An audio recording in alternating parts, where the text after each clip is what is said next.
Tu n'y arriveras jamais, m'avait asséné mon père.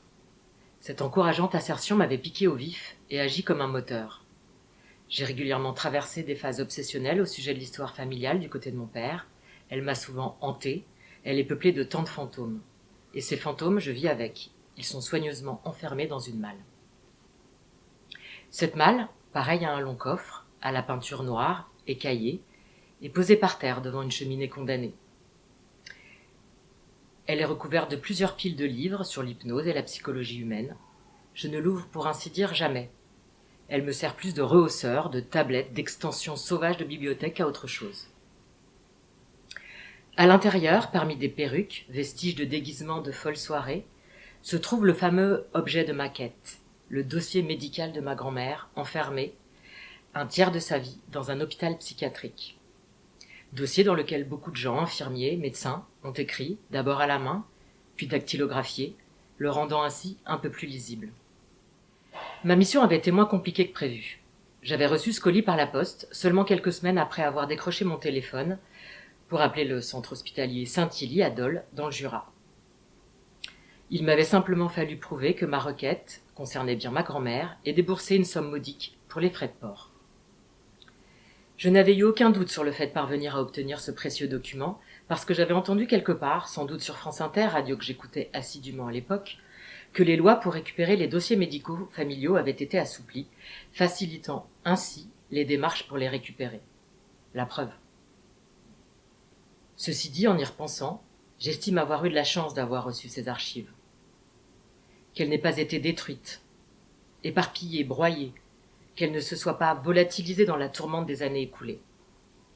C'est aussi sur France Inter, je suppose, que j'avais entendu cette phrase. Notre travail commence là où celui de nos parents s'est arrêté.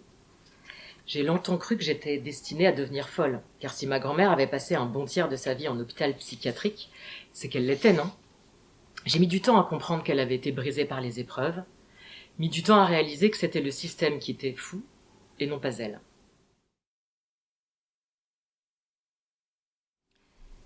Cette histoire peuplée de fantômes est l'histoire de mon père, pas la mienne. Une bonne partie de ces fantômes, prisonniers dans des mots, sont enfermés dans cette malle que je n'ai pas réussi à réouvrir depuis près de 2 décennies.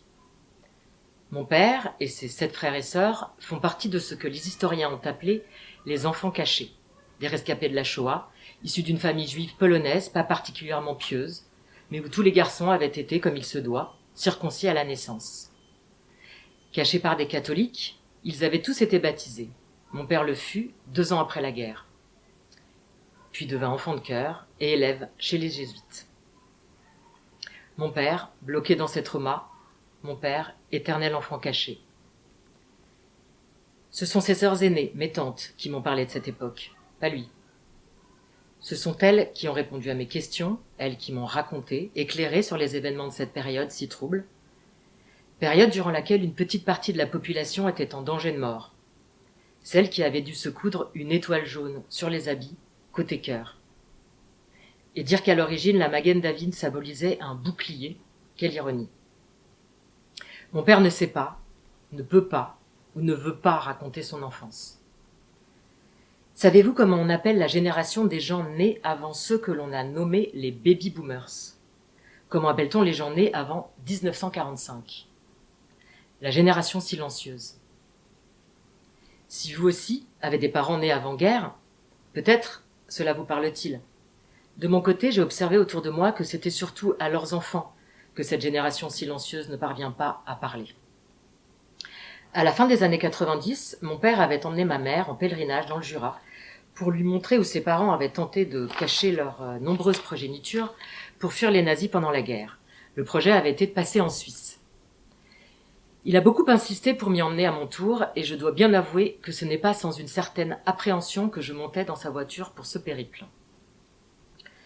Appréhension rapidement justifiée puisqu'au cours de ce voyage, il ne me raconta jamais où il avait prévu de m'emmener, devenant agressif si je tentais d'avoir quelques éclaircissements ou simplement des réponses à mes questions, incapable de jamais remettre la moindre de ses anecdotes dans son contexte, il n'eut de cesse de me balancer ses propres petits fantômes dans les oreilles. « Tiens, c'est là que le petit lui s'est noyé », me dit-il alors que nous traversions un cours d'eau. Un peu plus tard, en arrivant dans un parc où il y avait des biches, il tendit la main vers le petit château, fraîchement restauré, qui trônait fièrement au milieu, et dit en pointant les soupentes : « Regarde, c'est de cette fenêtre que Jean est tombé. » Je ne demandais pas dans quel état le petit Jean était arrivé 3 étages plus bas.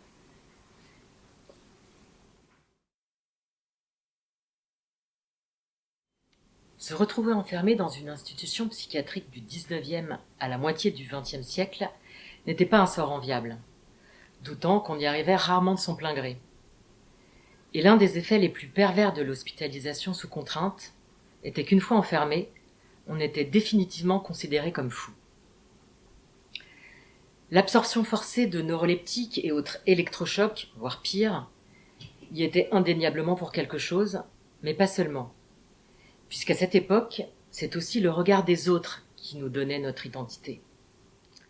À l'instar d'une Camille Claudel et tant d'autres femmes, enfermées parce qu'elles dérangeaient, il y eut beaucoup plus de place dans les asiles après-guerre, parce que la moitié des pensionnaires, probablement 40 000, sont mortes de faim et de froid lors de ce qu'on en a appelé l'hécatombe des fous, durant l'occupation. Même après-guerre, on retrouve alors tout ce qui fait de l'asile une institution totalitaire. Le mépris des individus, l'utilisation de certaines patientes appelées les travailleuses pour faire tourner la baraque, la toute-puissance du corps médical et des médecins en particulier, le manque d'empathie, la bureaucratie. Un autre aspect aura aggravé la détresse de ces femmes, l'absence manifeste d'écoute. Personne n'aura pris le soin d'entendre ce que ces patientes avaient à raconter. J'ai cherché en vain un détail, une anecdote, une plainte qui aurait fait revivre la parole de ma grand-mère. Mais sur les dizaines de personnes qui ont rempli son dossier au fil des ans, il ne s'en sera pas trouvé une seule pour recueillir son témoignage, ni les quelques explications biographiques nécessaires à la compréhension de son désordre mental. Pourtant, son parcours de vie, comme celui des autres internés, dans ces années-là, expliquait beaucoup de choses. Qu'elles aient été polytraumatisées par les événements engendrés par la montée du nazisme ou du fascisme, par les pogroms, les rafles, les guerres, les viols, les avortements clandestins, les fausses couches. Ces femmes ont été jugées trop sensibles, et on leur reprochait leur aspiration à trop de liberté. Et c'est ainsi qu'elles ont atterri dans ces asiles de fous, parce qu'elles ne correspondaient tout simplement pas aux normes sociales de leur époque. Lorsque l'on enquête sur le passé de sa famille, on n'accède jamais à l'entièreté de l'histoire, à sa vérité.